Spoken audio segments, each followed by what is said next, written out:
Welcome to today world. Vijayakanth son Vijay Prabhakaran உங்க எல்லாருக்குமே தெரியும். கோட் படத்துல கேப்டனோட ரோல் எப்படி இருக்கும்னு அவர்கிட்ட கேட்டப்போ, எனக்கு தெரியாது, நான் அதை நடக்கும்போது பிரச்சாரத்துக்கு போயிருந்தேன், அம்மா கிட்ட தான் வந்து கேட்டிருந்தாங்க, இது மாதிரி சீன் கேட்கறாங்க அப்படின்னு சொல்லி. எனக்கு அதுல 1 மினிட் வராருன்னு மட்டும் தான் தெரியும், மத்தபடி என்ன சீன்லாம் எனக்கு தெரியாது. நான் தளபதியே ஃபர்ஸ்ட் டைம் அப்பா டெத்ல தான் பார்த்தேன். பார்த்தோன்னே டேக் கேர் அப்படின்னு சொன்னாரு, அவ்வளவுதான். நான் இதுக்கு முன்னாடி அவரை பார்த்தது கூட இல்ல. அப்பா சந்திரசேகர் சார் கூட எல்லாம் சேர்ந்து நிறைய படம் பண்ணியிருக்காரு. விஜய்க்குலாம் நல்ல க்ளோஸ், வீட்டுக்குலாம் நல்ல க்ளோஸ். பட் எனக்கு அந்த அளவுக்குலாம் பழக்கம் இல்ல அப்படின்னு சொன்னாரு. இவரு அவங்க அப்பா மாதிரியே ரொம்ப நல்ல மனுஷங்க. ஆனா இந்த எலெக்ஷன்ல எவ்வளவோ ட்ரை பண்ணி விருதுநகர்ல அவரால ஜெயிக்க முடியல. கிட்ட வந்து தோத்து போயிட்டாரு. அது கொஞ்சம் மன வருத்தமா தான் இருந்தது.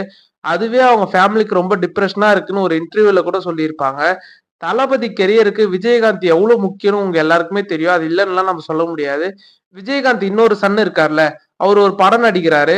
அவரு வந்து இந்த ப்ரமோஷன்லாம் பண்ணி உங்க ட்விட்டர்ல போடுங்க அப்படின்னு சொல்லி கேட்டிருக்காங்க. ட்விட்டர்லாம் எதுக்கு? ஆடியோ லான்ச் எப்பன்னு சொல்லுங்க, நான் வரேன் அப்படின்னு தளபதி சொல்லியிருக்காரு.